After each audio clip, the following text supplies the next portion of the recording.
શરૂઆત વરસાદી માહોલથી દક્ષિણ ગુજરાત પહોંચે ધનાધન વરસાદ પડ્યો છે। વાપીથી તાપી સુધી મેઘરાજાએ એવો કહેર વરસાવ્યો કે નદીઓ ગાંડીતુર બની છે। રસ્તાઓ નદીઓમાં ફેરવાઈ ગયા, લોકોના ઘરોમાં પાણી ઘૂસી ગયું। ડાંગ, નવસારી, તાપીમાં મેઘરાજાએ જનજીવનને થંભાવી દીધું। રસ્તાઓ બંધ થયા, ઘરમાં પાણી ભરાઈ ગયું, લોકો ફસાયા। મેઘતાંડવ બાદ દક્ષિણ ગુજરાતમાં શું સ્થિતિ સર્જાઈ છે, આવો જોઈએ, જાણીએ, સમજીએ।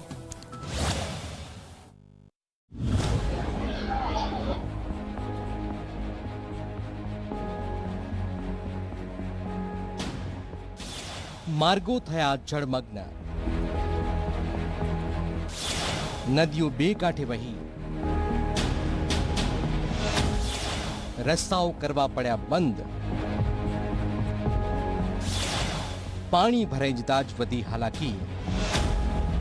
આ દ્રશ્યો દક્ષિણ ગુજરાતના નવસારી, તાપી અને ડાંગ જિલ્લાના છે, જ્યાં મેઘરાજા અવિરત વરસી રહ્યા છે।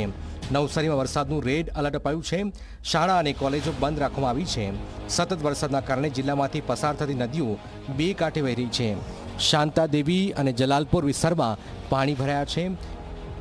અંબિકા નદીના પાણી વાડિયા શિપયાર્ડ વિસ્તારમાં વધતા જ લોકોને મુશ્કેલીઓ વધી છે। નવસારી જિલ્લામાં વરસાદ હવે આફત નોતરી રહ્યો છે।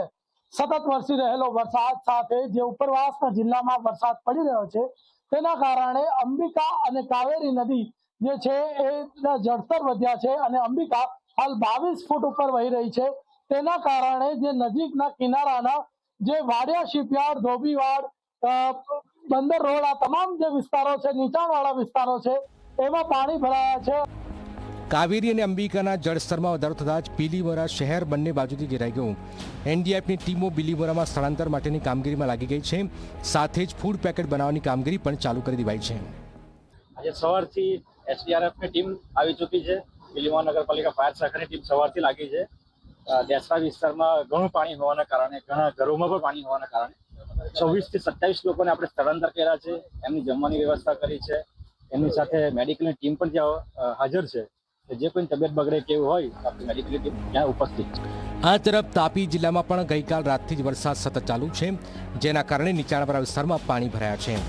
વ્યારા, કણજા, ફાટકના રેલવે ગરનાળામાં પાણી ભરાઈ ગયા, જેથી વાહન ચાલકોને મુશ્કેલીનો સામનો કરવો પડ્યો છે। જિલ્લામાં વરસી રહેલા વરસાદી માહોલ વચ્ચે ગ્રામીણ વિસ્તારના 18 માર્ગ બંધ હાલતમાં રહ્યા। અનેક ગામના જોડતા રસ્તાઓ બંધ થયા। અનેક વિસ્તારમાં પાણી ભરાઈ જતા જ લોકો ઘરમાં જ રહેવા માટે મજબૂર થયા, તો નદીઓ પણ બે કાંઠે વહી રહી છે। તાપી જિલ્લામાં સવારથી જ વરસાદે ધમાકેદાર બેટિંગ કરી છે। આ વરસાદના કારણે જે લો લેવલ ઉપર હાલ પાણી ફરી વળ્યા છે। હાલ આપણે ઊભા છે ચીખલીથી વ્યારા જતો આ રસ્તો છે। આ રસ્તાઓ ઉપર પાણી ફરી વળવાના સાથે તંત્ર દ્વારા રસ્તો બંધ કરવામાં આવ્યો છે। હાલ જે વાહન ચાલકો નહીં આવે તે માટે સમય સૂચકતા બોર્ડ પણ અહીંયા મૂકી દેવામાં આવ્યા છે। દક્ષિણ ગુજરાતના છેવાડાના ડાંગ જિલ્લામાં પણ વરસાદ પડ્યો। પાણીની આવકના કારણે ગીરા ધોધનો સુંદર નજારો પણ જોવા મળ્યો। હજુ પણ વરસાદનું ઓરેન્જ એલર્ટ અપાયું છે અને હવે સ્થિતિ એવી છે કે જો વધુ વરસાદ પડશે તો દક્ષિણ ગુજરાતમાં પૂરની સ્થિતિ સર્જાઈ શકે છે। Bureau report, Zee media.